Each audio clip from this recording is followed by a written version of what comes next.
एक बार फिर आपका स्वागत है हमारे इस चैनल पे।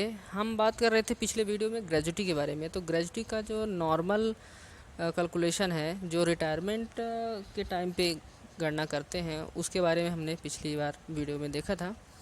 हम ये वीडियो ख़ासतौर से डेथ कम रिटायरमेंट ग्रेजुटी पर बना रहे हैं। अर्थात जब कोई एम्प्लॉई अपने सर्विस के दौरान एक्सपायर हो जाता है तो उसको ग्रेजुटी कैसे मिलती है। तो इस जो डेथ केस होते हैं उनकी ग्रेजुटी का कैलकुलेशन अलग तरीके से किया जाता है। जैसे हम यहाँ पर आपको समझाएंगे कि उसकी अगर सर्विस लेस देन 1 ईयर यानी कि 1 साल से कम है तो उसका जो बेसिक प्लस डीए रहेगा उसका 2 गुना मिलेगा। जैसे कि अगर उसकी बेसिक मान लीजिए 40,000 है, बेसिक अगर उसकी 40,000 है तो उसको 2 गुना अर्थात 80,000 उसका जो ग्रेजुटी बनेगा वो 80,000, और डीए जितना होगा तो उसका भी डबल उसमें ऐड हो जाएगा। अगर किसी की service 1 year and above but less than 5 यानी 1 से ज़्यादा हो लेकिन 5 से कम हो तो उसको इसी चीज़ जैसे इसको 2 गुना मिला है तो इसको 6 गुना मिलेगा। अगर किसी की सर्विस 5 साल से ज़्यादा है लेकिन 20 साल से कम है तो उसको 12 गुना मिलेगा, यानी कि उसका बेसिक प्लस डीए का 12 गुना।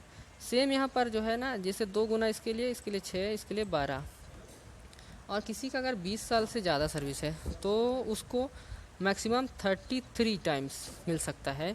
लेकिन ये 2 शर्त इस पर लगती हैं। पहला तो ये है कि जितनी सर्विस उसकी हुई है, मान लीजिए इसने 20 साल की सर्विस 21 साल की सर्विस की है, 21 साल की सर्विस अगर इसने की है तो इसके 6 मंथली पीरियड निकाला जाएगा। पहले 6 मंथली पीरियड कितना आएगा इसमें, 21 साल का 6 महीने निकालेंगे तो 21 दूना 42 यानी कि इसका 42 6 मंथ का पीरियड आएगा ना। तो जितना भी इसका बेसिक प्लस डीए रहेगा वो 42 से मल्टीप्लाई होगा, 42 से मल्टीप्लाई होगा बेसिक का।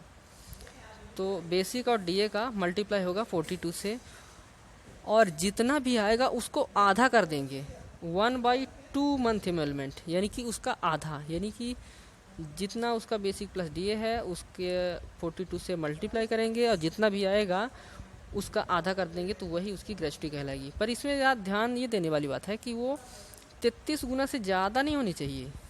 यानी हम उसको बेसिक का एक बार 33 से मल्टीप्लाई करके देख लेंगे कहीं उस इससे ज़्यादा तो नहीं आ रही है। अगर ज़्यादा हो रही है तो जो कम है दोनों में से वो निकाल के दे देंगे। आइए हम एक उदाहरण के माध्यम से समझते हैं। ये किसी की सीट है, एक हमारे यहाँ लेबर था, उसकी डेथ हो गई है। उसका नाम कैलाश बसंत सतपुते है। वो 4/5/2020 को एक्सपायर हुआ है। ये जो गणना है मृत्यु सह सेवन उपयुक्त है, डेथ कम रिटायरमेंट ग्रेजुटी कैलकुलेशन शीट है। इसका सीपीएफ नंबर है। इसका कब सर्विस पे लगा था, 18/1/14 को। तो हमने यहाँ पर उसका डिटेल निकाल लिया है। 4/5/20 उसकी एक्सपायरी डेट क्या है, 4/5/20। कब सर्विस पे लगा, 18/1/14। उसमें से माइनस कर लेंगे तो 6 साल 3 महीना 16, यानी कि उसकी जो सर्विस टोटल थी वो 6 साल 3 महीना और 16 दिन की है।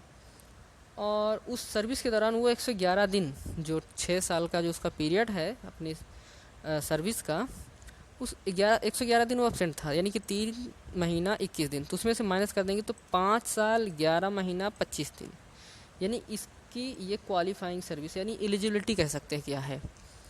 तो हमने ये बताया था पिछली बार कि अगर किसी व्यक्ति की सर्विस 6 महीने से ज़्यादा हो तो वो उसकी साल काउंट हो जाता है। यानी कि इसका 11 महीना है तो हम ये कहेंगे कि 5 साल नहीं बल्कि ये 6 साल है।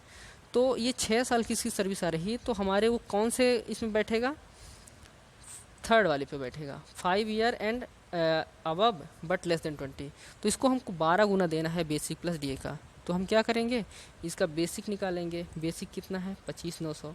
डीए कितना है, 18.3%, तो इतना आ जाएगा।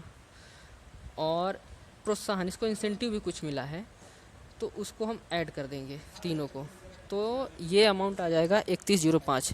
इसको एक बार चेक कर लेते हैं हम, बेसिक प्लस डीए इसका। तो चेक करने के बाद पता चला कि जो डीए परसेंटेज था वो 18.8 था, तो इसके कारण ये अमाउंट थोड़ा सा बढ़ जाएगा। तो 25,900 का डीए जो 18% निकलेगा वो 4869 आएगा। तो इसमें ऐड करने के बाद 31,154 रुपये इसका एमोलमेंट यानी कि परिलाभ हो रहा है इतना, तो इसी के आधार पर अब उसको हम मल्टीप्लाई करेंगे 12 का। तो पात्र सेवा अवधि कितनी है, 6 साल, वो एलिजिबिलिटी है 6 साल का। तो परिलाभ का 12 गुना, यानी कि इसका अमाउंट हम 31,184.8, इससे 12 गुना करेंगे तो 3,72,663, यानी कि इसको इतना पैसा मिलेगा ग्रेजुटी के रूप में। अब ये एक्सपायर हो गया है तो इसकी जो नॉमिनी होगी उसको इतनी राशि मिलेगी। तो ये रहा डेथ कम ग्रेजुटी रिटायरमेंट कैलकुलेशन सीट, कैसे अगर कोई डेथ हो जाता है सर्विस के दौरान तो कैलकुलेशन करते हैं। बाकी के जो हैं तो उनकी भी प्रोसेस यही रहती है, सिर्फ इसमें 12 गुना 2 गुना या कि जो भी 20 गुना का जो डिफरेंस है वो यहाँ से मल्टीप्लाई हो जाता है, बाकी सेम प्रोसेस रहती है। वीडियो देखने के लिए आपका एक बार फिर से धन्यवाद।